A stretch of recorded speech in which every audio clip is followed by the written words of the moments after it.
Hi everyone! It's me, Angeli. Welcome back to my YouTube channel. Ang daming nag-request ng video na to guys para sa SSS maternity benefits, no? So kung paano ko nga ba ginawa yung letter kaya ako na-approve sa SSS maternity benefits.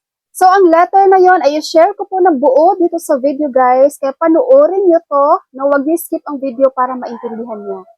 So, konting background lang guys sa case ko. Ako po ay miscarriage at 6 weeks. And sa first application ko sa aking maternity benefits kay SSS ay na-disapprove po ako. Dahil ang reason, ayan. So, hinanapan po ako, ang sabi dito, with discrepancy on the encoded date of delivery or miscarriage. And then, number 2 naman, submit certified true copy of biopsy or histopath. So, yan yung reason kung bakit ako na-reject sa first application. So, number 1, guys, doon sa discrepancy ng date of miscarriage, no? Kasi ang nangyari dyan, ang nilagay ko kasi doon sa date of miscarriage ko is kung kailan siya lumabas sa akin, which is April 22, 2023. Tapos, ang ginawa ko dito, guys, kaya natama yan, doon sa re-application ko na, ang ilalagay pala na dapat natin sa date of miscarriage, mag-base po tayo doon sa date ng transvaginal result, yung sa ultrasound result na may nakalagay na complete miscarriage.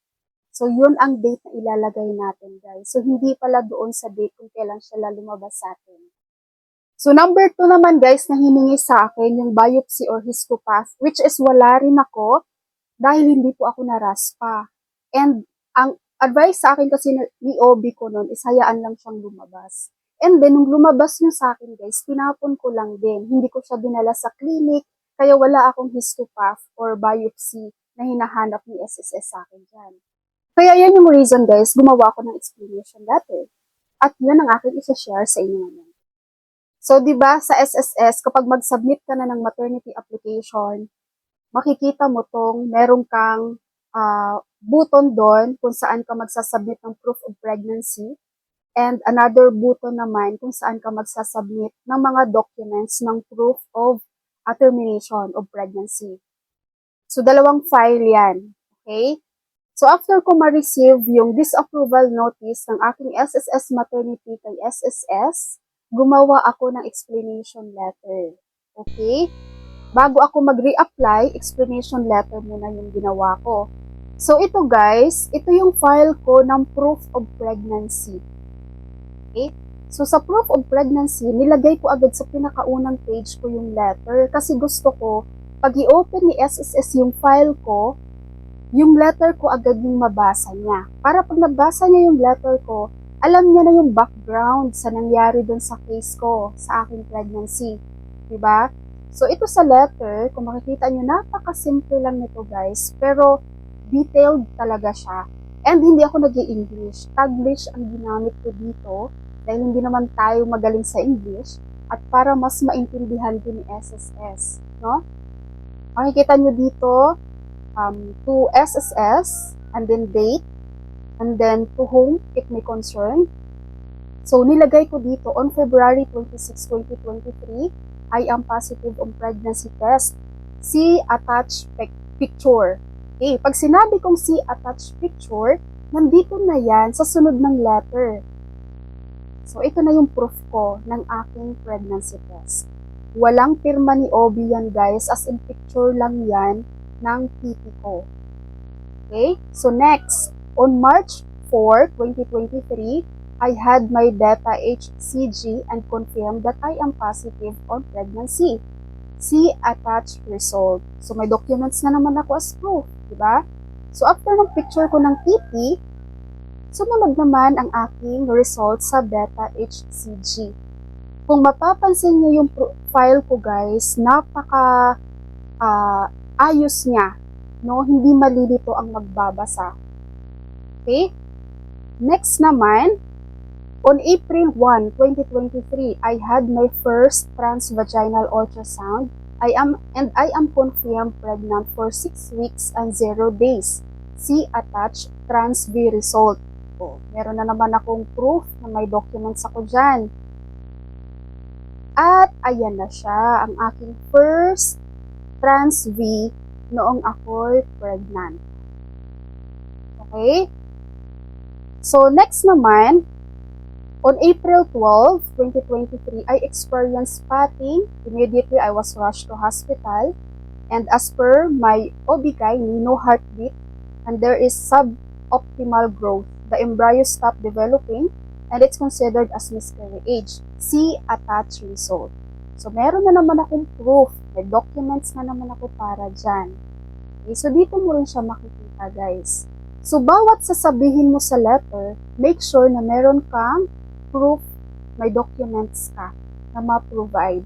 Pero, kung wala ka namang documents, guys, okay lang yan. I-explain mo pa rin ng maayos sa letter. Okay? So, April 12. Ngayon naman, on April 18, 2023, bumalik ulit ako sa OB-GYN and based on my transvaginal ultrasound result, the OB-GYN diagnosis as early embryonic demise at 6 weeks gestation. See attached transv result. So, meron din akong documents dyan na naka-attach dito. The OB-GYN did not offer me a RASPA. She said na hintayin na lang na kusang mag-pass out or lumabas sa akin. So, sinabi ko rin yan sa letter kasi yun naman talaga ang sinabi sa akin ni OB. Kaya wala akong documents sa RASPA. Wala akong documents sa histopath or biopsy. Okay? And the next April 29, 2023, lumabas na nga sa akin yung binuntis ko. I was not rushed to hospital dahil hindi naman malakas ang dugo ko. O, tingnan nyo guys, kahit dito sa letter ng SSS, sinabi ko pa rin to. Okay? No worries naman kasi ang magbabasa ng letter na to guys, ang doktor ni SSS. Kaya babasahin talaga nila yan at maiintindihan nila yan. Okay? Sabi ko, wala po akong histopath dahil hindi ako dinala sa clinic nung dahil hindi ko dinala sa clinic yung nilabas ko at hindi po ako niraspa. But I attached the picture. So, meron kasi akong picture niyon guys. In-attach ko yun doon sa aking proof of miscarriage. Okay? Tapos, I am so emotional that time. After 2 weeks, May 16, 2023, bumalik ako sa OB-GYN for the transvaginal ultrasound to check if may natira po or nailabas ko lahat.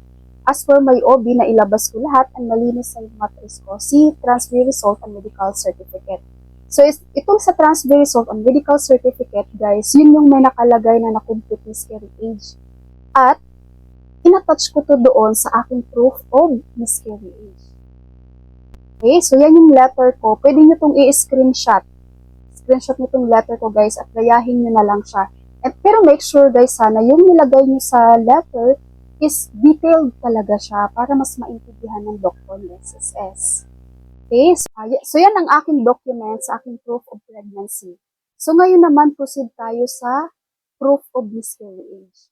So ngayon, ito naman guys ang aking document sa proof of miscarriage. So nandito yung result ng trans-V ko kung saan ang nagiging comments dito ng doktor is like for example this one, an amnion and an embryo with suboptimal growth compared with previous scans. There is no cardiac activated noted.